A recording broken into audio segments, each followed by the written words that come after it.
नमस्कार, मैं श्रुति सिंह। स्वागत है आप सभी का इनसाइड झांकी न्यूज के इस बुलेटिन में। चलिए जानते हैं आज की खबरों के बारे में। खबरों की शुरुआत करते हैं राजधानी रांची से। रांची अंचल कार्यालय में व्याप्त भ्रष्टाचार के विरोध में गुरुवार को भारतीय जनता युवा मोर्चा ने आक्रोश प्रदर्शन किया।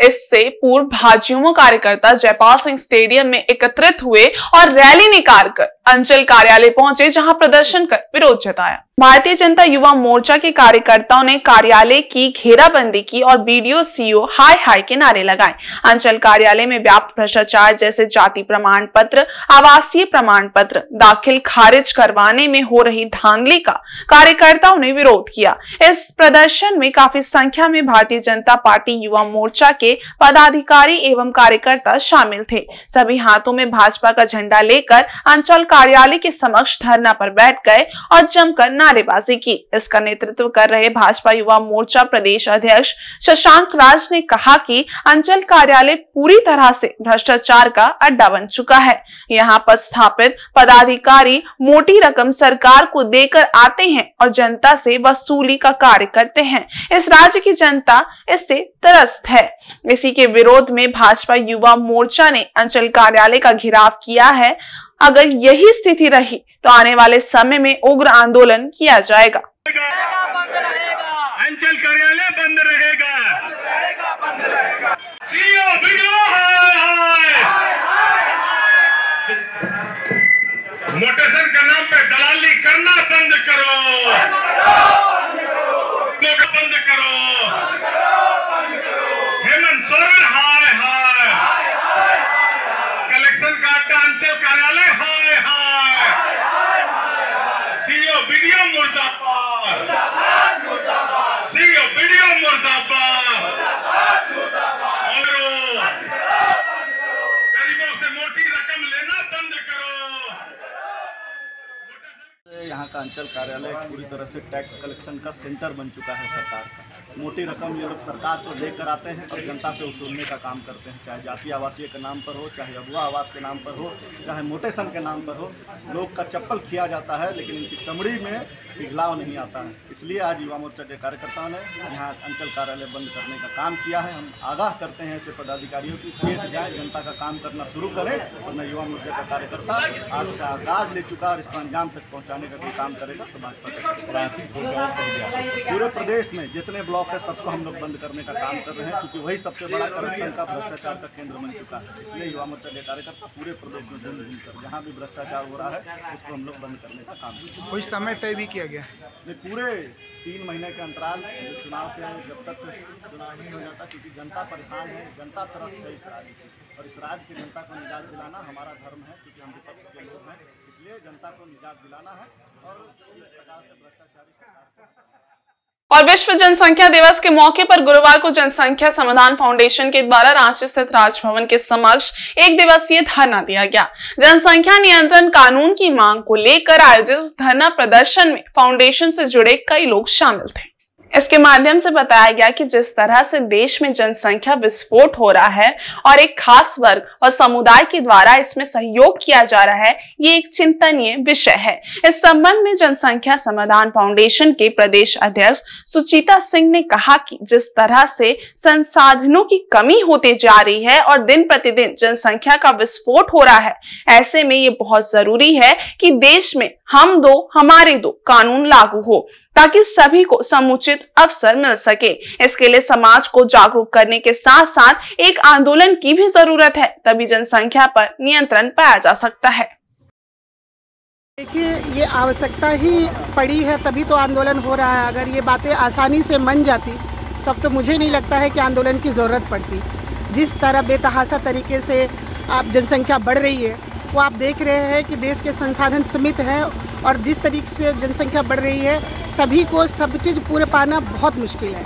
और बढ़ती हुई जनसंख्या के अभिशाप के रूप में हमारे भारत देश के सामने आ गई है। उसी पर विगत 10 सालों से हमारे जो जनसंख्या समाधान फाउंडेशन के राष्ट्रीय अध्यक्ष माननीय श्री अनिल कुमार चौधरी जी हैं, जो 9 सालों से लगातार ये आंदोलन चला रहे हैं। उन्होंने जब डेटा खंगालना शुरू किया तो देखा कि कई ऐसे राज्य हैं जहाँ पे हमारे लोग हमारे अल्पसंख्यक होते जा रहे हैं और तेज़ी से जनसंख्या भी बढ़ रही है। ये एक अलग समस्या होगा, एक तो जनसंख्यिकीय असंतुलन और दूसरा ये बढ़ती हुई जनसंख्या। दोनों विषय हमारे भारत देश के लिए बहुत गंभीर विषय हुआ। इसलिए उन्होंने इस आंदोलन को चलाने का संकल्प लिया और गाजियाबाद से निकलकर ये आंदोलन आज पूरे भारत में चल रहा है। पिछले 5 सालों से मैं प्रदेश अध्यक्ष जनसंख्या समाधान फाउंडेशन झारखंड प्रदेश, लगातार 5 सालों से हम लोग यहाँ पे हर विश्व जनसंख्या दिवस पर हम ज्ञापन देने का काम माननीय डीसी महोदय जी के माध्यम से माननीय प्रधानमंत्री तक भेजने का काम कर रहे हैं। चाईबासा स्थित कोल्हान विश्वविद्यालय सभागार में उन्नति का पहिया कार्यक्रम के तहत परिसंपत्ति वितरण कार्यक्रम का आयोजन किया गया। इसमें मुख्य अतिथि के रूप में परिवहन मंत्री दीपक बिरुवा भी मौजूद थे। इस दौरान विभिन्न विभागों की योजनाओं के लाभुकों के बीच परिसंपत्ति वितरित किया गया। जिला समाज कल्याण विभाग से 2 लाभुकों को सावित्रीबाई फूले किशोरी समृद्धि योजना से लाभान्वित किया गया।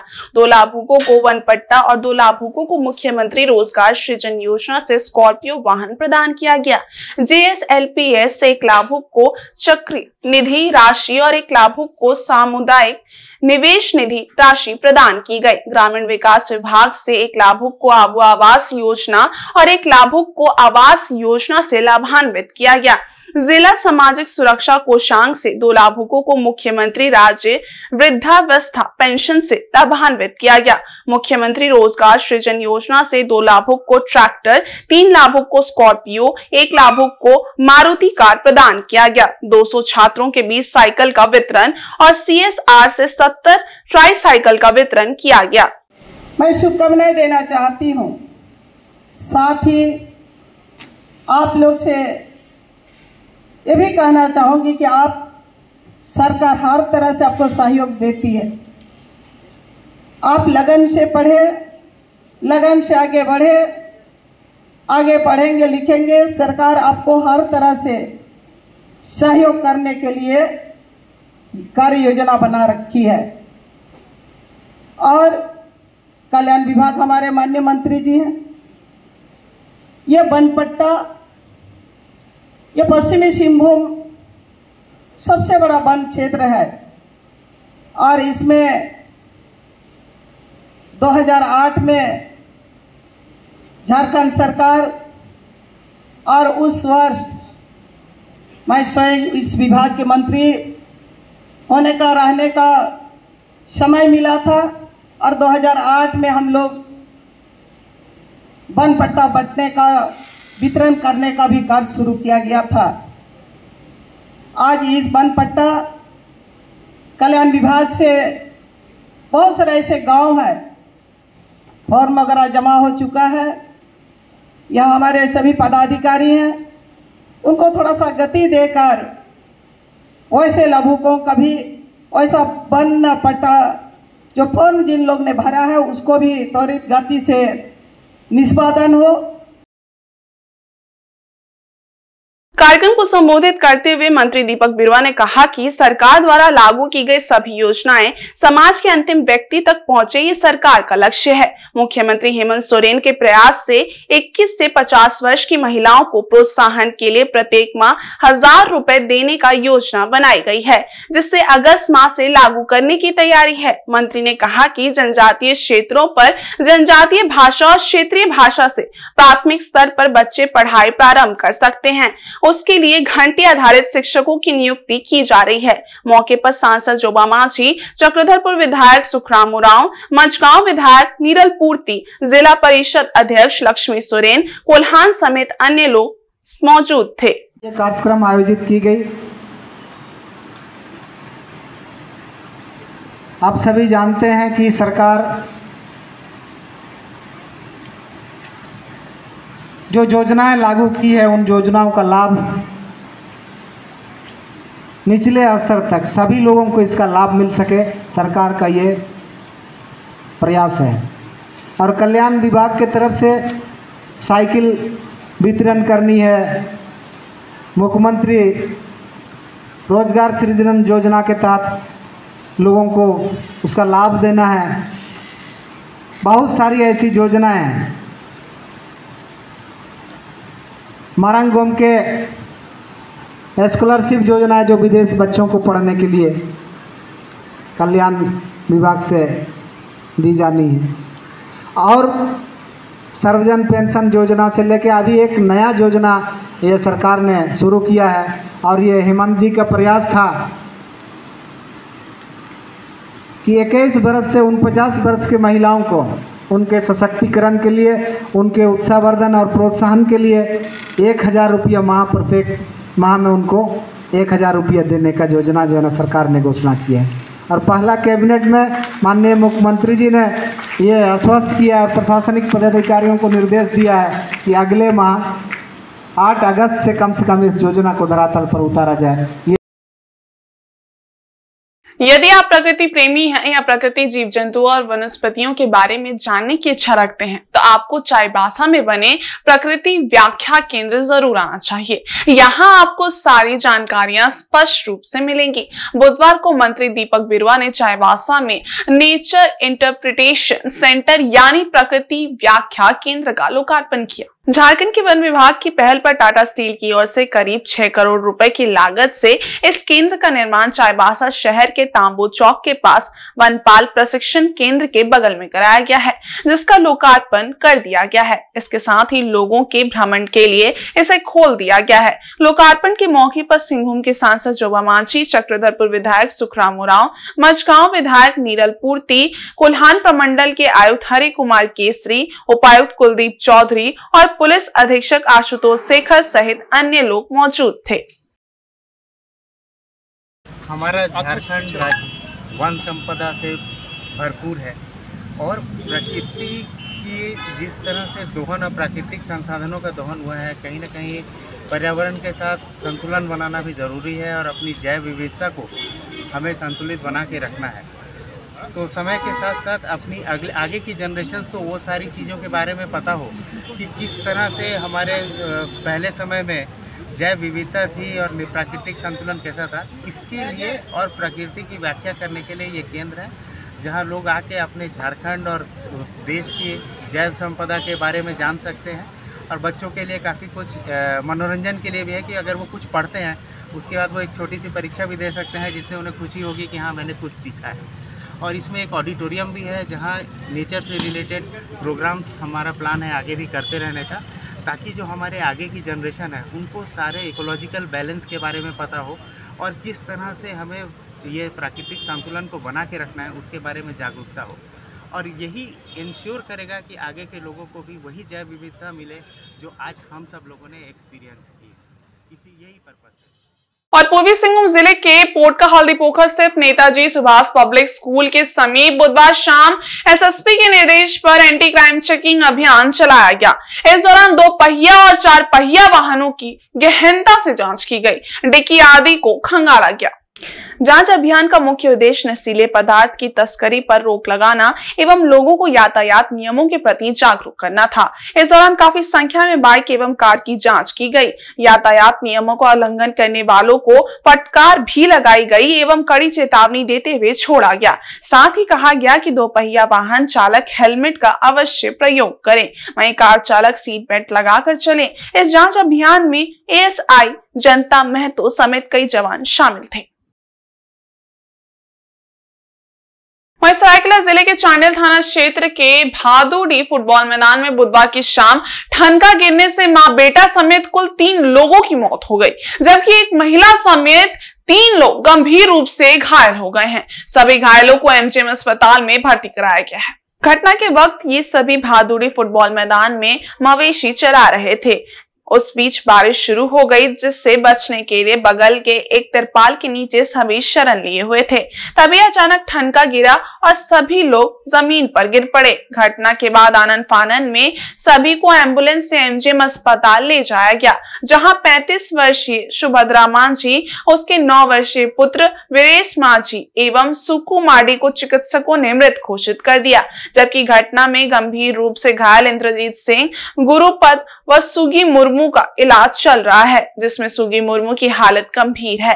बताया जाता है कि घटना से पहले सभी लोग गाय, बैल और बकरी चरा रहे थे। उसी दौरान देर शाम बूंदाबांदी के साथ बारिश शुरू हुई। उसके बाद मवेशी चरा रहे लोगों ने बारिश से बचने के लिए साप्ताहिक हाट में लगे तंबू के नीचे चले गए। बताया जा रहा है कि दुर्घटना स्थल में किसी प्रकार का घना वृक्ष भी नहीं है, केवल मैदान है। इस घटना को लेकर पूरे क्षेत्र में शोक की लहर है।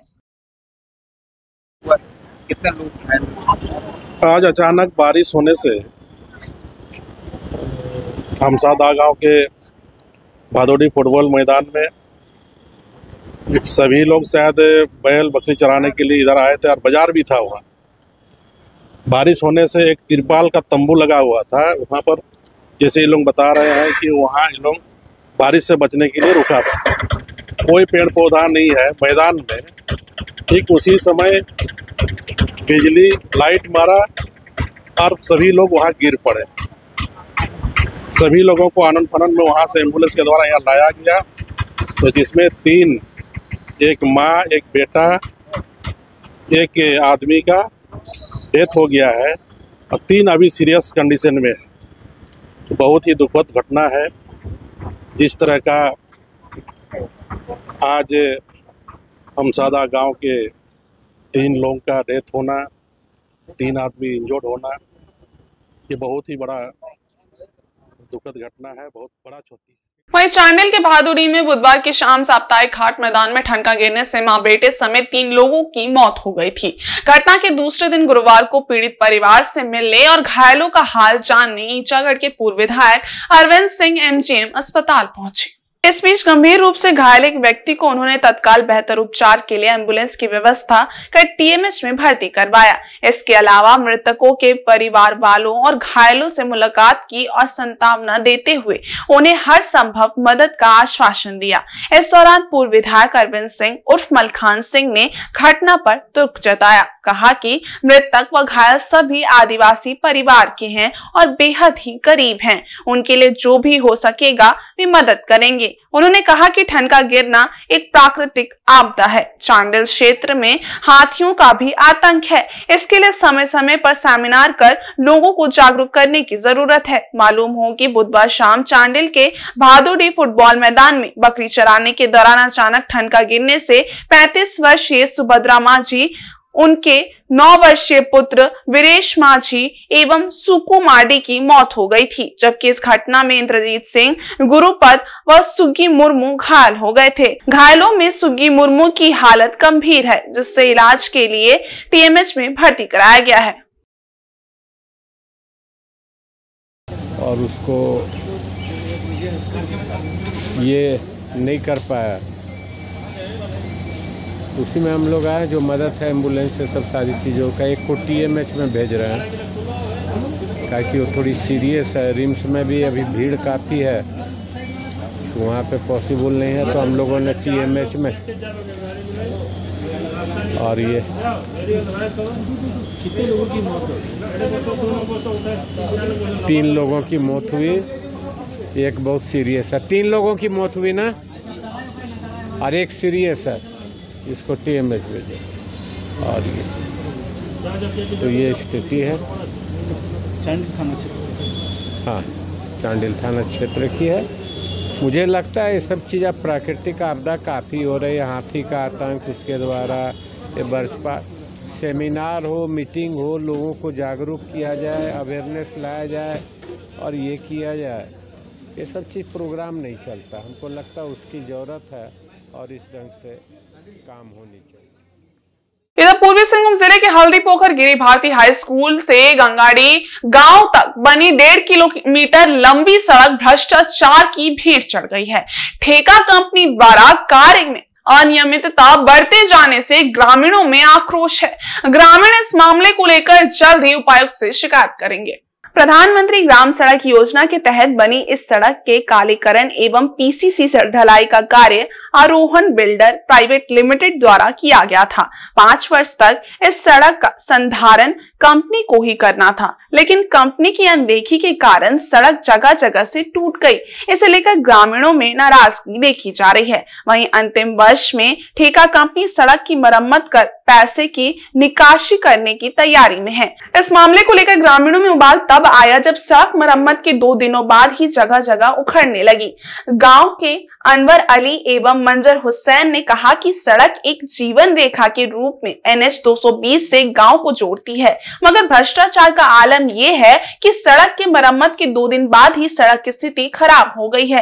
ग्रामीणों की वर्षों पुरानी मांग को देखते हुए यहां सड़क का निर्माण तो हुआ, परंतु इसमें इतनी लूट खसोट हुई कि अब ये सड़क पूरी तरह से बर्बाद हो चुकी है। ग्रामीणों ने ठेका कंपनी और दोषी इंजीनियरों पर कार्रवाई की मांग की है। ग्रामीणों ने बताया कि वे इस मामले को लेकर जल्द ही उपायुक्त को एक मांग पत्र सौंपेंगे। लीपापोती बजरी खाली डाल दिया है, उसमें ना कुछ तरह का हाथ से उठाने से हाथ से निकल जाता। भ्रष्टाचार का बात तो हम सुने थे, लेकिन भ्रष्टाचार में इतना बड़ा भ्रष्टाचार, काफ़ी अजीब स्थिति है। आखिर ये सिस्टम में आखिर हो क्या गया? हम लोग को जानते हैं भ्रष्टाचार कहीं ना कहीं अवस्थित है चारों तरफ, लेकिन शिष्टाचार होना जरूरी है। यहाँ तो पूरी तरह एकदम मतलब एक तालाब से मछली खाना एक आम बात हो गई, लेकिन पूरा तालाब को खा जाना, आखिर ये इंसाफ देखेगा कौन? ये इंसाफ करेगा कौन? इतना बड़ा भ्रष्टाचार कोई देखने वाला नहीं है। गांव के लोग आज तराई इमाम मचाए हुए हैं। प्रधानमंत्री सड़क योजना जो एक देश का महत्वाकांक्षी योजना है, जहां पर सुदूर ग्रामीण क्षेत्र के लोगों को गांव के मुख्यधारा से शहर के मुख्यधारा से जोड़ने के लिए जो केंद्र सरकार की जो महत्वपूर्ण योजनाएं हैं, और उसमें जो ये भ्रष्टाचार की जो लूट मची हुई है, आखिर इसका जिम्मेवार है कौन? इस जिम्मेवारी को लेने वाला है कौन? आखिर जनता जाए तो कहाँ जाए? इसकी जांच होनी चाहिए, इसकी गुणवत्ता की जांच होनी चाहिए, और जो भी दोषी व्यक्ति है, चाहे वो ठेकेदार हो, चाहे वो इस सिस्टम में जिनको निगरानी करने के लिए जेई हो, एई हो, या उनके जो भी जिम्मेवार पदाधिकारी हो, संपूर्ण लोगों पर एक जिम्मेवारी टीम गठित करके इसकी जांच होनी चाहिए और उस पर कार्रवाई होनी चाहिए। और इस सड़क की जो इसके मानक के हिसाब से जो इसकी गुणवत्ता जो इसकी तय की गई थी, उस गुणवत्ता के अनुरूप यहाँ काम हो सके, ताकि जो सरकार की जो इस योजना के अंतर्गत जो उसकी उद्देश्य था, उद्देश्य की पूर्ति हो सके और जनता को लाभ मिल सके। जो है प्रधानमंत्री ग्राम सड़क योजना के अंतर्गत आरओ विभाग से अरहान बिल्डर्स द्वारा बनाया गया था, अरहान प्राइवेट लिमिटेड। ये रोड जो है 1.5 किलोमीटर के आसपास में बना था, लेकिन रोड का काम जिस नियम से होना चाहिए था वो नहीं हुआ। नतीजा क्या हुआ? रोड ज़मीन से ऊपर बना, पीसीसी ढलाई हुआ। हमारे ग्राम में ज़मीन लेवल से ऊपर पीसीसी ढलाई गया। बरसात का पानी आता, अब वो घरों में घुसने लगा, जिससे गांव के कई घरों का दीवार टूटा, घर गिर गया। हमने इसकी शिकायत की, लेकिन सुनने वाला कोई नहीं है।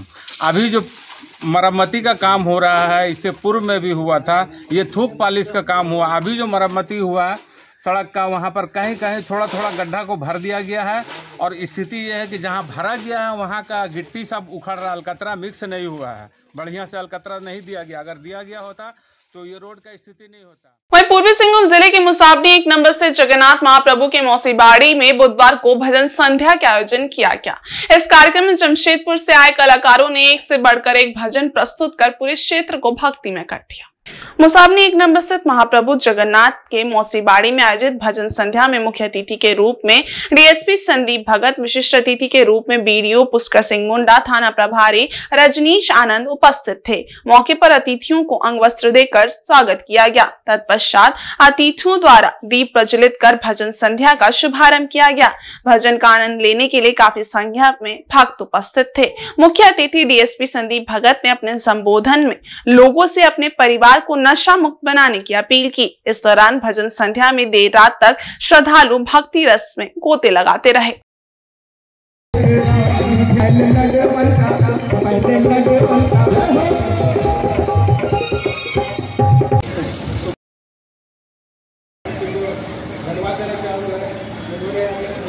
इस कार्यक्रम में शामिल होने का मौका दिया, इसके लिए बहुत बहुत धन्यवाद।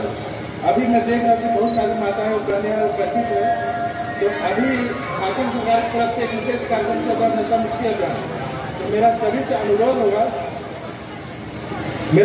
अनुरोध होगा जितने भी माताएं बहनें अपने घर में जाकर, जो भी बच्चे हैं, जो भी आपके घर में पुरुष है, उनको समझाएं कि नशा से दूर रहे, तभी घर समृद्ध होगा और आगे आपका जो भी भविष्य है वो उज्जवल होगा।